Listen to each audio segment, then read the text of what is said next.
അപ്പോഴേ ഇങ്ങനെ ആരെങ്കിലും പുളി ഉണങ്ങും നിങ്ങൾ കണ്ടിട്ടുണ്ടോ? ഇത് കണ്ടോ, നമ്മൾ പഴയ കാലത്തെ അമ്മച്ചിമാർ ചെയ്യുന്ന പോലെ നമ്മുടെ തോട്ടുപുളി അഥവാ കുടംപുളി ഉണക്കുന്നതാണ്. അപ്പോൾ ഇത് നമ്മുടെ ഇവിടുത്തെ സ്ഥലത്തെ അല്ല, നമ്മുടെ ഇടുക്കിയിലെ പറമ്പിൽ നമ്മൾ പറിച്ചുകൊണ്ട് വന്നതാണ്. അപ്പോൾ ഇവിടെ വന്നപ്പോൾ നമുക്ക് മഴയായി പോയി, പിന്നെ നമ്മുടെ ചേര് നിറഞ്ഞു പോയി. അപ്പോൾ നമുക്ക് പിന്നെ ഇടാൻ സ്ഥലമില്ലായിരുന്നു. അപ്പോൾ ഞാൻ ഓർത്ത് ആ പഴയ കാലത്തെ രീതിക്കൊന്ന് പുളി ഉണക്കാം. ഇങ്ങനെ ഈ മാല കെട്ടിയിട്ടാണല്ലോ പണ്ടത്തെ അമ്മച്ചിമാർ പുളി ഉണക്കിക്കൊണ്ടിരുന്നത്.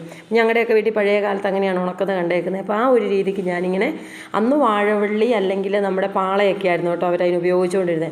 ഇപ്പോഴത്തെയുള്ള തലമുറയ്ക്ക് ഇതൊന്നും അറിയാൻ പാടില്ല. അപ്പം ഞാനിത് കെട്ടിയേക്കുന്ന കെട്ടുകമ്പിയിൽ നമ്മളിത് കൊണ്ടുവന്ന് കഴിഞ്ഞപ്പോഴത്തേക്ക് അങ്ങ് പഴുത്തിട്ട് അങ്ങ് അലിഞ്ഞിരിക്കുമായിരുന്നു. അപ്പോൾ ഇതിങ്ങനെ ഒരു ചിരട്ടയോ ഒരു തൊണ്ടോ ഒരു കമ്പ് വിറകോ വെച്ച് കഴിഞ്ഞാൽ ഇത് അടുപ്പിൻ്റെ മേളിലിരുന്ന്, അങ്ങനെ വിറകടുപ്പുള്ളവർക്കാണെങ്കിൽ പെട്ടെന്ന് ഇത് പുകച്ചെടുക്കാം. നമ്മൾ 100-200 കിലോ സ്റ്റോർ ചെയ്ത് കൊടുത്തു തുടങ്ങി. അപ്പോൾ ഒത്തിരി കുറവ് സംഭവിച്ചു നമുക്ക്. അപ്പോൾ ഇങ്ങനെയാകുമ്പോൾ നമുക്ക് നന്നായിട്ടിരിക്കുകയും ചെയ്യും, നമ്മുടെ എന്താ പറയുന്നത് സൗകര്യത്തിന് ഉണങ്ങി കിട്ടുകയും ചെയ്യും. ഇതൊക്കെ ഇന്നത്തെ തലമുറ കണ്ടിട്ടില്ലാത്ത ഒരു ഭയങ്കര